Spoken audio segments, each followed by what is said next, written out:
நீங்கள் பார்த்து கொண்டிருப்பது உங்கள் ஜாஷ்வா டிவி. சகல ஜனங்களுக்கும் நற்செய்தி.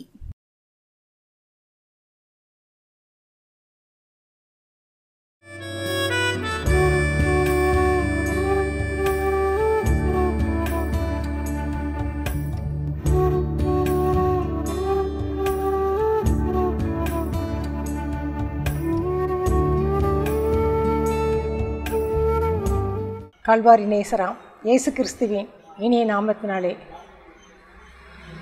அன்பின் வணக்கத்தையும் வாழ்த்துதலை நான் தெரிவித்துக் கொள்கிறேன். இந்த நாளில் கூட கதை கேட்பதற்கு முன்பாக நம்முடைய தலைகளை தாழ்த்தி ஆண்டு சமூகத்தில் ஏசப்பா எங்களோடு பேசுங்கன்னு சொல்லி நம்ம கேட்போம். அன்பின் பரலோக பிதாவே, இந்த அருமை நேரத்துக்காக நன்றி செலுத்துகிறேன் தகப்பனே.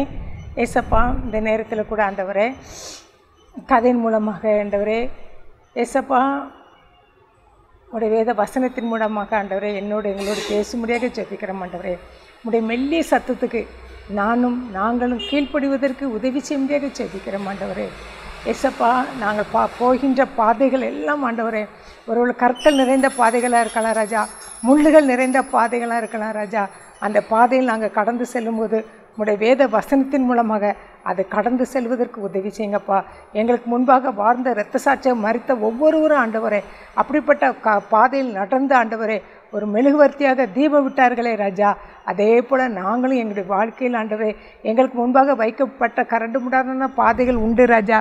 அதை எல்லாவற்றையும் ஆண்டவரே அதை எல்லாவற்றையும் நோக்கி பார்க்காதபடி உண்மையை நோக்கி போய் ஆண்டவரே அப்பா நாங்கள் ஆண்டவரே உமக்கேற்ற பாதையில் நாங்கள் நடப்பதற்கு ஆண்டவரே ஒரு சாட்சி என்கிற முத்திரையை நாங்கள் பதிக்கத்தக்க கிருபையில் கொடுத்து நடத்தி கொடுக்க முடியாது செபிக்கிறோம் ஆண்டவரே. ஏசப்பா நீர் அப்படியே செய்ய போகிறீங்கப்பா, எங்களோடு பேசுங்கப்பா. உடைய வார்த்தைகள் மன்னாவை நாங்கள் உட்கொள்வதற்கு உதவி செய்ய முடியாது செபிக்கிறோம் ஆண்டவரே. இந்த நேரம் முழுவதும் பொறுப்படுத்திக் கொள்ளுங்கப்பா. ஆசீர்வாதம் எனக்கு இயேசு மூலம் ஜெபிக்கிறோம் நல்ல பிதாவே, ஆமென்.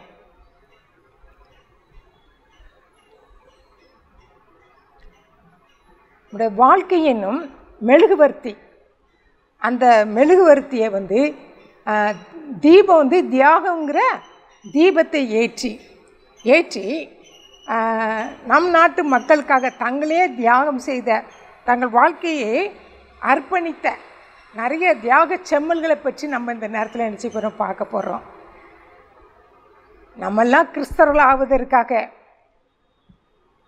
நம்மலாம் இந்த நாட்களில் இயேசுவே நம்முடைய இந்தியா தேசத்தில் இயேசுவை பற்றி அறிவிப்பதற்கு எத்தனையோ தேசத்துலேருந்து நம்ம நாட்டுக்கு என்ன வந்தாங்க அறிவித்ததுனால நம்ம அத்தனை பேர் கிறிஸ்தவை ஏற்றுக்கொண்டதுனால கிறிஸ்தவர்களாக ஆண்டுடைய பிள்ளைகளாக நம்ம என்ன செய்கிறோம் வாழ்ந்து கொண்டிருக்கிறோம். இந்த வாழ்க்கை நமக்கு நிரந்தரம் கிடையாது. அந்த நிரந்தரமற்ற இந்த வாழ்க்கையில் வாழும்போது நாமளும் ஒரு மெழுகுவர்த்தியாக ஒரு தியாகமாக நம்ம என்ன செய்யணும், அந்த தீபத்தை ஏற்றி நம்ம என்ன செய்யணும், வாழணும். அதற்குன்னு உதாரணமாக ஒரு நமக்கு முன்பாக அயல்நாட்டிலேருந்து இங்கே மெழுகுவர்த்தியாக உருகி போனவர்களை பற்றி நம்ம என்ன செய்ய போகிறோம் பார்க்க போகிறோம். முதலாவதாக வில்லியம் கேரி. அவர் ஒரு சாதாரண செருப்பு தைக்கும் தொழிலாளி. அவர் இவருக்குள்ள ஒரு பாரம் என்னென்னா இந்தியா தேசத்தில் அவர் என்ன செய்வார், இந்திய தேசத்தை குறித்து அவருக்கு ஒரு பாரம் வந்துச்சு. பாரம் வந்த உடனே அவர் என்ன செய்வாராம், அந்த இந்திய தேசத்தில் வரைபடத்தில் அந்த மேப் இருக்குல்ல, மேப்பில் தன் கைகளை வைத்து என்ன செய்வாராம், ஜெபிப்பாராம். ஏசப்பா இந்த இந்திய தேசம் எனக்கு தாங்கப்பா அப்படின்னு சொல்லி என்ன செய்தாராம், ஜெபித்து கொண்டே இருந்தாராம். அப்படி ஜெபித்து கொண்டே கண்ணீரோடு என்ன செய்கிறான், கதறி ஜெபித்தாராம். சும்மா வெறுமே நம்ம ஜெபிப்போம், அமெரிக்கா தேசத்தை என்ன ரட்சிங்கப்பா, இங்கிலாந்து தேசத்தை ரட்சிங்கப்பா, இஸ்ரேல் தேசத்தை ரட்சிங்க அப்படின்னு சொல்லி நம்ம பாகிஸ்தானை ரட்சிங்கன்னு சொல்லி நம்ம ஜெபிப்போம். ஆனால் இந்த சகோதரன் வில்லியம் கேரி பாரத்தோடு கதறி ஜெபித்தாராம். அந்த இந்திய தேச வரைபடத்தின் மேல் கைகளை வைத்து இந்த தேசம் எனக்கு உமக்கு சொந்தமாகணுப்பா, இந்த தேசத்தை எனக்கு தாங்கப்பான்னு சொல்லி என்ன செய்தாராம், ஜெபத்தை ஆண்டு என்ன செய்தாராம், கேட்டாராம். கேட்டு அவருடைய ஏக்கத்தின் பெருமூச்சை கேட்டு என்ன பண்ணாராம், இந்திய தேசத்திற்கு வில்லியம் கேரி என்ன செய்தாராம், வருவதற்கு வழி வாசல்களை ஏசப்பா திறந்து கொடுத்தாங்களாம். அதே போல் இங்கே அவர் என்ன பண்ணார்னாக்கோ அந்த அவர் இந்திய மொழிகளை நிறைய தான் கற்றுக்கொண்டாராம். சமஸ்கிருதம், வங்காள மொழி எல்லாவற்றையும் அவர் என்னச்சுதான் கற்றுக்கொண்டு அங்கே நம்ம இந்திய தேசத்துலேருந்து ஒரு ப்ரொஃபஸராக என்னச்சிட்டாராம் மாறிட்டாராம். அப்புறம் சமஸ்கிருதம் இதெல்லாம் என்னச்சுதான் அதை அதை அதை என்னச்சத மொழியை, நம்முடைய தேசத்தின் மொழியை என்னச்சதான் வந்து கற்றுக்கொண்டு அதை மற்றவங்களுக்கு என்னச்சுதாராம் அந்த இயேசுவை பற்றி என்னச்சதான் அன்பை சொன்னாராம். இந்த பாதையில் கடந்து போகும்போது அவருக்கு என்ன கஷ்டம் இருந்திருக்குமா இருக்காத? கண்டிப்பாக உண்டு. பல துன்பங்களை அனுபவித்தார், கஷ்டங்களை அனுபவித்தார். கற்களின் பாதையில் அவர் கற்கள் பரப்பப்பட்ட பாதையில் அவர் என்ன செய்தாராம் கடந்து போனாராம். அந்த கற்கள் பரப்பப்பட்ட பாதையில் ஆண்டவர் உந்தி தள்ளினால அவர் கடந்து சென்று அவர் என்ன செய்த தியாகத்தின் விளைவாக நிறைய மிஷினரிகள் நினச்சிதாங்களாம் இந்த தேசத்தில் எழும்புனாங்களாம். சபையில் குருக்கள் நினச்சிதாங்களாம் எழும்புனாங்களாம். அது மாத்திரமல்ல, ஒரு பல்கலைக்கழகமே நினச்சிச்சான் உருவாகிட்டான். ஒரு சாதாரண செருப்பு தைக்கும் தொழிலாளி வில்லியம் கேரி நம்முடைய தேசத்துக்கு வந்து ஒரு யூனிவர்சிட்டியை சிராம்பூர் சொல்லி ஒரு யூனிவர்சிட்டியை அவர் நினச்சிதான் உருவாக்கினாராம். பாருங்கள், தன்னையே அர்ப்பணித்து நம்முடைய தேசத்திற்காக நம்மளும் பாக்கியவான்கள், பாக்கியவதிகள். இப்படிப்பட்ட வரப்போய் தான் நம்மளாம் இன்று கிறிஸ்தவர்கள் சொல்லி நம்ம என்ன செய்கிறோம், தைரியமாக அன்று வருகைக்குன்னு சொல்லி ஆயத்தமாக நம்ம என்ன செய்கிறோம் இருக்கிறோம். வில்லியம் கேரி என்ன செய்தார், வந்தார். வந்து பல மொழிகளை, இந்த மொழி ஒன்றுமே தெரியாத மொழியை வந்து கற்று அதில் தேர்ச்சி பெற்று அதில் ஒரு விரிவுரையாளராக அவர் என்ன செய்தார், ஒரு காலேஜில் வேலை பார்த்து ஒரு பல்கலைக்கழகத்தை, ஒரு யூனிவர்சிட்டியை நினச்சிட்டாரு உருவாக்கிட்டார். ஆனால் இது மத்தியில் போகும்போது அவருக்கு எவ்வளோ பாடுகள். அது சொல்லப்பட்டிருக்கிறது, கற்கள் விரிக்கப்பட்ட அந்த பாதையில் நடந்து போனாராம். கற்கள்லாம் யோசித்து பாருங்க, கால் நம்ம வைக்க முடியுமா, மிதிக்க முடியுமா, எவ்வளவு கடினம். அந்த பாதையில் அவர் கடந்து போய் அவர் விதைச்ச விதை தான் இன்றைக்கி என்னச்சது யூனிவர்சிட்டியாக என்னச்சது பேசப்பட்டு கொண்டு வருகிறது. அடுத்தபடியாக ரெண்டாவது வந்து ஒரு ஜெர்மனி நாட்டு இளைஞர். அந்த ஜெர்மனி நாட்டு ஒரு வாலிபன் வந்து ஏன்னா அவனுக்கு வந்து என்னதுனாக்கும் அவருக்கு நெஞ்சில் பாரம், இந்திய தேசத்தை குறித்து ஒரு பாரம் வந்ததுனால அவர் என்னச்சுதாரு, ஆண்டோடைய வழி நடத்துதலுக்கு நான் செல்கிறேன் அப்படின்னு சொல்லிட்டு என்ன செய்தாராம், தைரியமாக இந்திய தேசத்துக்கு ஒரு வாலிபன். இன்றைக்கி நம்ம வாலிப பிள்ளைகள் நம்ம எழும்புகிறோமா, நம்ம இயேசுவுக்காக எழும்புகிறோமா? பாருங்களேன், ஜெர்மன் தேசத்துலேருந்து நான் இந்தியா தேசத்துக்காக வருவேன்னு சொல்லி எழுப்பி நிற்கிறாங்க. நம்ம தேசத்திலேயே வட மாநிலத்தில் போய் சுசியேஷன் சொல்லுவதற்கு நம்ம பிள்ளைகளை அனுப்புறதுக்கு யோசிக்கிறோம். பிள்ளைகள் வாலிபர்கள் எழும்ப மாட்டேங்கிறாங்க. அப்படி நம்ம என்ன செய்யறோம், விழுந்து கிடக்கிறோம். அங்கே போய் கஷ்டப்படணுமா? நம்ம நல்ல உலகத்தில் வாழ்கிற வாழ்க்கை வரையும் நம்ம எப்படி வாழணும், நம்ம செழிப்பாக வாழணும்னு சொல்லிட்டு இப்படிப்பட்ட ஆண்டவர் உந்துதல் இருந்தாலும் நம்ம அதை உதறி தள்ளிவிட்டு, ஆண்டவர் வழிநடத்தல் காணப்பட்டாலும் அதை வேண்டாம் சொல்லி அதை உதறி தள்ளிவிட்டு நம்ம சுகபோகமாக என்ன செய்யறோம், வாழ்ந்து கொண்டிருக்கின்றோம். இவங்கெல்லாம் இந்த வாலிபர்கள் ஜெர்மனி தேசத்தில் எவ்வளவு சுகபோகமாக வாழ்ந்திருக்கலாம். எல்லாவற்றையும் விட்டு கடல் கடந்து, கடல் ட்ராவல், அப்போல்லாம் அப்படி ஏரோப்ளேன் ஒன்றும் கிடையாது, கப்பலே பிரயாணப்பட்டு எத்தனையோ மாதங்கள்லாம் பிரயாணப்பட்டு வந்து அதில் எத்தனை பலவீனங்கள் வந்திருக்கிறோம். கப்பல் பிரயாணம்னா சும்மா கிடையாது, அங்கே ஒத்துக்கூடாது. அந்த கப்பல் பிரயாணம் வந்து யாருக்குமே அந்த சரீரத்துக்கு நம்ம ஒத்து போகாது. அந்த பாடுகள் மத்தியிலும் கூட அவர் வந்து என்னச்சுதான் ஜெர்மன் தேசத்தை சேர்ந்தவர் வந்து என்னச்சுதான் தரங்கம்பாடியில் தன் கால்களை என்னச்சுதாராம் பதித்தாராம். அந்த பாதையில் அவர் அந்த தரங்கம்பாடியில் வந்து இறங்கும்போது வரவேற்பதற்கு யாரும் இல்லை. நெருக்கங்கள் தான், துன்பங்கள் தான் அவர் அலை போல் அவர் என்னச்சா மோதிச்சான். அவ்வளோ கஷ்டங்கள் அவர் என்னச்சுதாராம் பாதையில் கடந்து போனாராம். அவருடைய வாழ்க்கையில் வந்து அவர் நங்குரமாக வச்சிருந்தது யார் தான், இயேசு கிறிஸ்து. எனக்கு நங்குரம் இயேசு கிறிஸ்து தான் அப்படின்னு சொல்லி அந்த விசுவாசத்தினால அவர் நம்முடைய தாய்மொழியாக நம்ம தரங்கம்படியில் வந்து நம்முடைய தாய்மொழியாக தமிழை கற்று அவர் என்ன செய்தாராம், நம்முடைய தாய்மொழியிலே வேதத்தை என்ன செய்தாராம், தாய்மொழியில் நம்முடைய வேதத்தை என்ன செய்தாராம் எழுதி வேதாகமத்தை வெளியிட்டாராம். நீங்கள் இப்போ புரிஞ்சிருப்போம் அது யாருன்னு உங்களுக்கு தெரிஞ்சிருக்கோம். அவர் வேறு யாரும் இல்லை, சீகன் பால்கு. தரங்கம்பாடியில் ஒரு ஜெர்மனிய வாலிபனாக வந்து இறங்கினவர். இன்றைக்கி நம்ம மொழி ஜெர்மன் மொழி இல்லை, ஜெர்மன் மொழி மட்டும்தான் தெரியும். வந்தவர் நம்ம தமிழ்நாட்டில் வந்து தரங்கம்பாடியில் தன் காலை பதிச்சு தமிழ் மொழியை கற்று அதில் நம்முடைய வேதாகமத்தை என்ன செய்திருக்கிறாரு, வேதாகமத்தை மொழிபெயர்த்து நம்ம கரங்களில் தாராளமாக வாசிப்பதற்கு நம்ம கரங்களில் கொடுக்கப்பட்டிருக்குது. ஆனால் இன்றைக்கு நம்ம அந்த வேதாகமத்தை நம்ம எப்படி வாசிக்கிறோம், அதை எப்படி நம்ம பயன்படுத்துகிறோம்? அவ்வளவு கஷ்டப்பட்டு அவர் சுகபோகமாக ஜெர்மனியில் வாழ்ந்திருக்கலாம். ஆண்டு பாரம் அவனுக்குள்ள இருந்ததுனால தான் நம்ம பகுதிக்கு வந்து நம்ம கரங்களில் வேதாகமத்தை கையில் கொடுக்கப்பட்டிருக்குது. ஆனால் அந்த வேதாகமத்தை நம்முடைய எப்படி நேசித்து வாசிக்கிறோம்?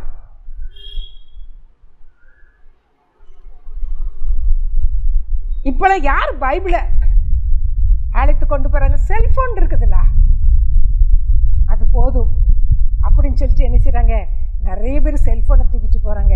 ஆனால் அருமையாக ஆண்டவரோட கரங்களில் என்ன செய்கிறாங்க, சீகன் பால் மூலமாக சகோதரர் சீகன் பால் மூலமாக கொடுக்கப்பட்ட அந்த வேதாகமத்தை அதை அணைச்சி அரவணைச்சி அதை நம்ம வேதத்தை நம்ம ஆலயத்துக்கு நம்ம தூக்கி செல்கிறோமா? அதை எடுத்து நம்ம வாசிக்கிறோமா? இந்த வெயிட்டை யார் தூக்க?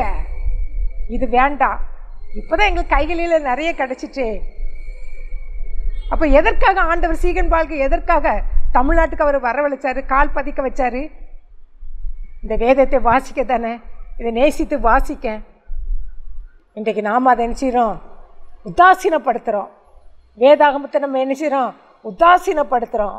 இதற்கெல்லாம் ஒரு நாள் நம்ம ஆண்டு சமூகத்தில் என்ன செய்யணும், கணக்கு கொடுக்கணும்.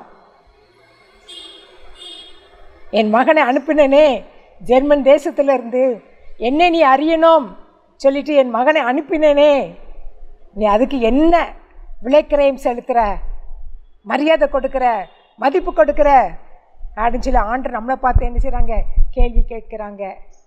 நம்ம இன்றைக்கு எப்படி இந்த வேதாகமத்தை நம்ம என்ன யூஸ் பண்ணுறோம்? எங்கேயோ தூக்கி வச்சுட்டு இப்போ தான் வேதாகம் வேண்டாமே அப்படின்னு சொல்லிட்டு என்ன செய்யல, நம்ம என்ன செய்கிறோம், வேதாகமத்தை அதை மறந்துவிட்டோம்.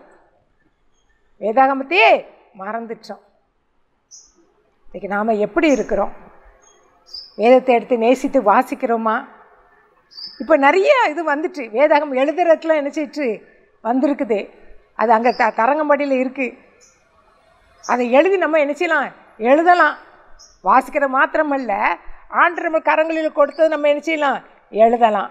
இன்றைக்கி நம்ம தீர்மானம் எடுப்போம். நமக்காக ஜெர்மனியிலேருந்து ஒரு மகனை அனுப்பி வைத்தாரே, அவருக்கு நம்ம என்ன கனத்தை கொடுக்குறோம், என்ன மகிமையை நம்ம கொடுக்குறோம்? இன்றைக்கி நம்ம தீர்மானம் எடுப்போமா? அடுத்தபடியாக மூன்றாவது மகன் பாருங்க, அந்த மகன் பேர் ஹென்றி ஸ்டீல். அந்த மகன் ஒரு வாலிபன் தான். அவருக்கு வந்து மருத்துவர் ஒரு கோட்டையை போட்டாங்க. என்ன கோட்டைன்னா, நீ என்ன செய்யக்கூடாது, எங்கேயும் நீ ட்ராவல் பண்ணக்கூடாது, சரீரம் பாதிக்கப்பட்டிருக்குது. என்ன வியாதி தெரியுமா? நம்ம ஒரு தலைவலி வந்தால் கூட ஆண்டரை பற்றி சொல்வதற்கு நம்ம யோசிக்கிறோம். அவருக்கு புற்றுநோய், கேன்சர் வியாதி. கேன்சர் வியாதி வந்தாலும் அவர் என்ன பண்ணார் தெரியுமா? மருத்துவர் சொல்லிட்டாரு, நீ இதை விட்டு நீ என்ன செய்யக்கூடாது, வெளிநாட்டுக்கு போகக்கூடாது. அப்படி சொன்னாலும் கூட அவர் என்ன செய்தாரான் தெரியுமா? டாக்டர் சொன்ன அந்த கோட்டையை அவர் உதறி தள்ளிட்டு அவர் என்ன செய்தாரான், இந்தியா தேசத்தில் வந்து என்ன செய்தாரான், இறங்கினாரான். அவர் என்ன பண்ணார்னா, அந்த வியாதி முற்றின சூழ்நிலையில் கூட அவர் ஆண்டோடைய அன்பை அறிவிப்பதில் அவன் என்ன செய்யலை, சோர்ந்து போகலை, தன் வியாதியை பார்க்கலை. பரமனாகிய இயேசு கிறிஸ்துவை நோக்கி பார்த்து கொண்டே அந்த இரத்தத்தை கக்கி கக்கி என்ன செய்தாரான், அந்த சுவிசேஷத்தை என்ன செய்தாரான், அறிவிச்சாராம். இயேசுவை இந்திய மக்களுக்கு என்ன செய்தாராம், அறிவிச்சாராம். பல நாடுகளுக்கு அவர் என்ன செய்தாராம், ட்ராவல் பண்ணாராம். மருத்துவர் என்ன சொன்னாங்க, நீ எங்கேயும் போகக்கூடாது, உன் ஆயுசு நாட்கள் அவ்வளோதான், முடிஞ்சு போயிடும் சொன்னாலும் அவர் என்ன பண்ணலை, தன் சரீரத்தை குறித்து, தன் வியாதி குறித்து அவர் என்ன செய்யலை, பெருசாக நினைக்கல. நினைக்காம ஒரு பக்கம் வியாதினால் சரீரம் பாதிக்கப்பட்டது, வேதனைப்படுகிறாரு. ரத்தம் கக்கி கக்கி வாந்தி பண்ணுறாரு, ரத்தமாக வாந்தி பண்ணுறாரு. வாந்தி பண்ணாலும் பல நாடுகள் பல இடங்களுக்கு அவர் நினைச்சிட்டாரு பயணம் செய்து அந்த பிறகு அந்த பிரயாணம் பண்ணி ஆண்டு சுவிசேஷத்தை நினைச்சதாராம் அறிவிச்சாராம். அவர்கிட்ட கேட்கும்போது ஒருத்தங்க கேட்டிருக்குறாங்க, இப்படி இந்திய தேசத்தில் வந்திருக்கிய, இவ்வளவு கஷ்டப்பட்டு வந்தீங்க, என்ன காரியம் என்ன செய்து என்னது அப்படின்னு சொல்லி கேட்கும்போது அவர் சொல்கிறாராம், இந்திய நாட்டை குறித்த கவலை என் கண்களை ஊற்று பெருக்கெடுக்க செய்தான். ஒரு பக்கம் அவருக்கு என்னது, ஒரு வியாதியஸ்தர், இன்றைக்கோ நாளைக்கோ அவர் நாள் குறிக்கப்பட்டுருச்சு, மரணம் என்றைக்குன்னு தெரியாது. ஆனால் அவருக்கு ஒரு பாரத்தை பாருங்களேன், இந்தியா தேசத்தை குறித்த ஒரு கவலை என் கண்களை ஊற்று பெருக்கெடுக்க செய்யுதான். அப்போ எவ்வளவு பாரம் பாருங்களேன். இன்றைக்கி நமக்கு அந்த இந்திய தேசத்தை குறித்து பாரம் நமக்கு இருக்குதா? எங்கேயோ நடக்குது, நான் பாதிப்பு இல்லாமல் சுகபோகமாக நான் வாழ்ந்துட்டு இருக்கிறேன். அது வட இந்தியாவில் தானே நடக்குது, அவங்க அடிக்கப்படுறாங்க, ஆலயம் நொறுக்கப்படுகிறது, எனக்கு என்ன கவலை அப்படின்னு சொல்லி நம்மளை கவலையற்று நம்ம காணப்படுறோமா? பாருங்க, அருமையான சகோதரன் ஹென்றி ஸ்டீல், இது வாசிக்கும் போதே எனக்கே கண்ணீர் வந்துடுச்சு. நம்மளாம் என்ன ஊழியம் பண்ணுறோம், ஒன்றும் இல்லையே. ஒரு தலைவலி வந்தால் கூட என்ன முடியலை, என்னால் பேச முடியல, என்னால் ஊழியத்தை செய்ய முடியலன்னு நினச்சிரும், வீட்டில் படுத்து கிடக்கிறோம். ஆனால் இந்த மகன் டாக்டர் போகக்கூடாதுன்னு சொன்னாலும் அதையும் மீறி நான் ஆண்டவருக்காச்சு போவேன் அப்படின்னு சொல்லிட்டு போயிட்டு. காரணம் என்னென்னா, இந்திய தேசத்துக்கு ஒரு கவலை வந்து அவர் கண்ணீர் பெருக்கெடுத்து ஓடுதான். நம்ம இன்றைக்கு இந்திய தேசத்திற்காக, நம்முடைய சொந்த தேசத்திற்காக நம்ம ஜெபிக்கிறோமா? கண்ணீர் விட்டு அளவுக்கு நம்ம ஜெபிக்கிறோமா? பாரத்தோடு ஜெபிக்கிறோமா? இந்திய தேசத்தை ரட்சிங்க, தலைவரை ரட்சிங்க அப்படின்னு சொல்லிட்டு நம்ம என்ன செய்யறோம்? அது வந்து நமக்கு என்னது, ஒரு ரைமிங் வேர்டாக டெய்லி ஜெபிக்கிறோம். இந்திய தேசம் ஊழியர்களுக்காக அப்படின்னு சொல்லிட்டு என்ன ஜெபித்துக்கொண்டே நினைச்சிடும் போயிடுறோம். திருமண்டலத்துக்காக அந்த கண்ணீர் பெருக்கோடு என்னையும் சேர்த்தா நான் சொல்கிறேன், ஒரு சின்ன விளைவினம் வந்தால் நினைச்சிடும் படுத்துக்கிட்டே ஜெபம் பண்ணிக்கொள்கிறோம். ஆனால் இவர் இவ்வளோப்பட்ட வியாதி வந்தால் கூட ஆண்டவருக்காக இந்த தேசத்தில் எனக்கு பாரம் எனக்கு இருக்குன்னு சொல்லிட்டு அவர் ட்ராவல் பண்ணிகிட்டே இருந்தாராம். பயணம் பண்ணிட்டு எல்லாருக்கும் ஆண்டவர் அன்பை பற்றி என்ன செய்தாராம் சொல்லிக்கிட்டே இருந்தாராம். காரணம், இந்திய தேசம் முழுவதும் இரட்சகரை அறியணும், இந்திய ஆண்டவருக்கு சொந்தம் அப்படின்னு சொல்லிட்டு அவர் என்ன செய்தாராம், அந்த பாரத்தோடு செயல்பட்டாராம். அடுத்தது 4வது வந்து அந்த மனுஷன் வந்து இங்கிலாந்து தேசத்தை சேர்ந்தவர். அவர் பேர் ரிச்சர்ட் பீச்சுங்கிற சகோதரர். இவர் என்ன பண்ணார் தெரியுமா? இந்திய தேசத்திற்காக வரும்போது தன்னுடைய சொந்த காரை விற்று, அப்போ ஒருவேளை அவர் வந்து எப்படிப்பட்ட சூழ்நிலை இருந்தார் நமக்கு தெரியாது. சொந்த காரை விற்று அவர் இந்திய தேசத்துக்கு வந்து என்ன செய்தாராம், வந்து நம்ம தமிழ்நாட்டில் வந்து மாணவர்களுக்கு என்ன செய்தாராம், பணியாற்றினாராம். பாருங்களேன், எவ்வளவு தன்னுடைய சொந்த பணத்தையே சொந்த காரியத்தையே விற்று ஆண்டவருக்காக என்ன செய்கிறாராம், வந்து செயல்படுறாராம்.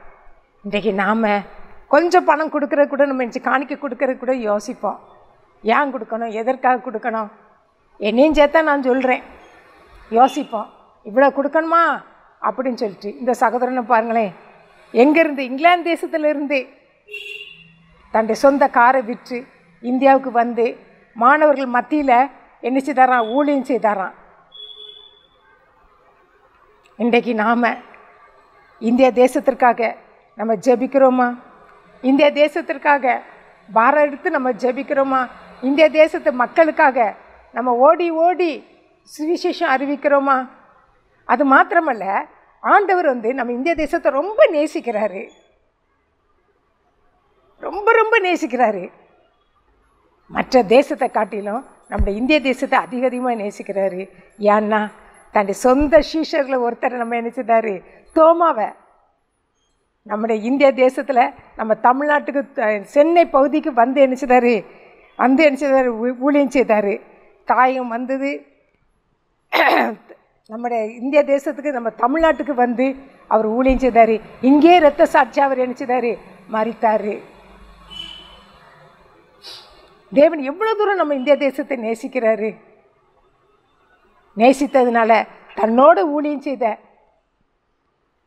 தோமாவை நம்ம பகுதிக்கு அனுப்பு, நம்ம மத்தியில் அவர் ஊழியம் செய்து நம்முடைய தேசத்திலே இரத்த சாட்சியாக மரிப்பதற்கு ஆண்டவர் ஒரு கருவியாக பயன்படுத்தினார். இன்றைக்கு நாம் ஆண்டு சமத்தை நம்ம கேட்போமா? ஏசப்பா என்னையும் ஒரு கருவியாக பயன்படுத்துங்கப்பா. இதுவரையும் அடுத்த நாட்டில் தான் வந்தாங்க, ஒரு வில்லியங்கேரியை போல தேசத்தை தாருன்னு சொல்லி அந்த தேசத்தில் வரைபடத்தில் வைத்து நம்ம கைகளை வைத்து நம்ம ஜெபிக்கிறோமா? அந்த சீகன் வாழ்கு நம்ம இந்திய தேசத்திற்கு வந்து, தமிழ்நாட்டுக்கு வந்து ஒரு வேதாகமத்தை நம்முடைய தாய்மொழியிலே கிடைக்கும்படி செய்தாரே. இன்றைக்கு நாம் அந்த வேதாகமத்தை நம்ம எப்படி வாசிக்கிறோம், நேசிக்கிறோம்? இப்போ நிறைய ஆப் வந்துச்சு, பைபிள் ஆப்பே வந்துச்சு சொல்லி அதை பார்த்து கொண்டு கிடக்கிறோமா? இல்லைன்னா வேதத்தை சுமக்கிறோமா? அந்த வேதத்தை சுமக்க சுமக்க ஆண்டவருடைய அருமையாக அழகாக தம்முடைய கரங்களில் என்ன தோழி சுமந்து என்ன செய்வார்? செல்வாரே.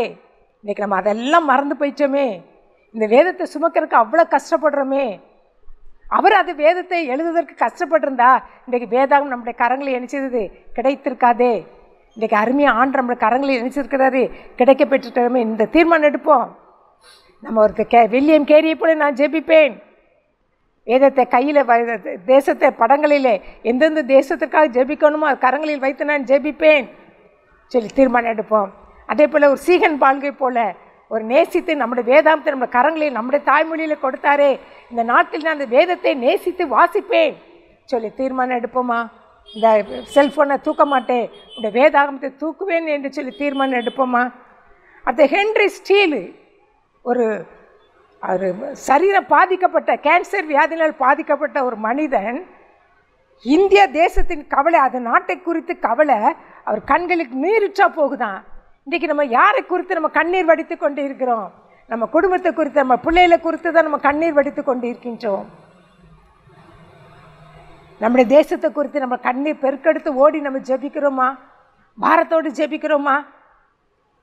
நாட்கள் குறிக்கப்பட்டது, இத்தனை நாட்கள் தான் உயிரோடு வாழ்வன் சொல்லி குறிக்கப்பட்ட நாட்களில் கூட அந்த சகோதரன் சரீர வேதனை பார்க்காதபடி இரத்தம் வாந்தி எடுத்தாலும் ஆண்டவருக்காக பிரயாணம் பண்ணி பண்ணி ஆண்டு சுவிசேஷத்தை அறிவித்தவராக தன்னை நினைச்சதாரு.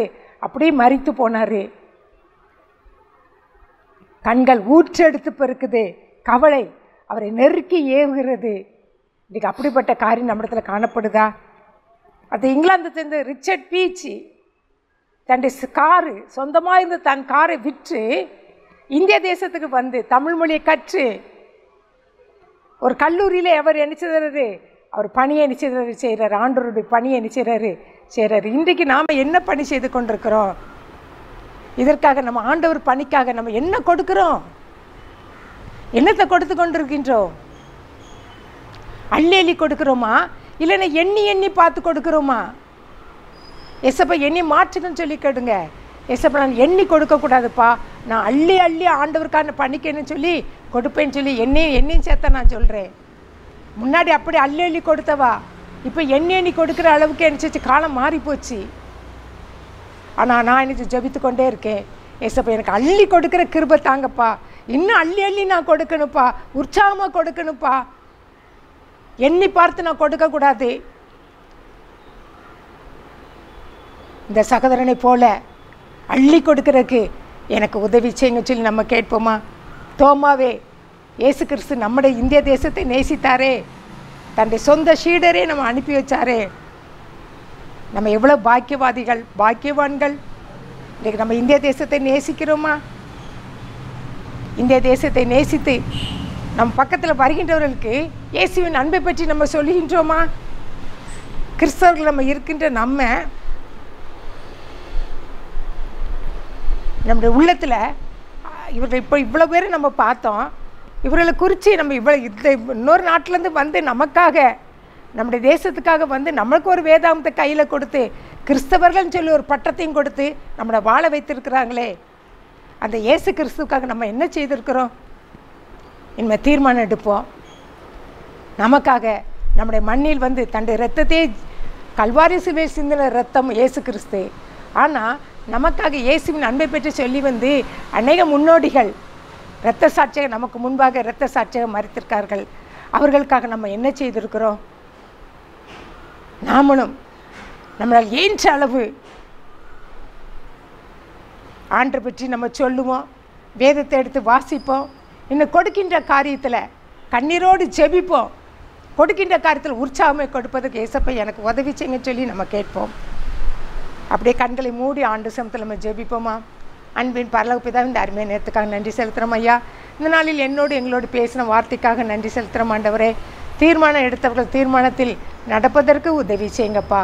ஆசீர்வாதம் நடத்தும் இயேசு மூலம் ஜெபிக்கிறோம் நல்ல பிதாவே, ஆமென்.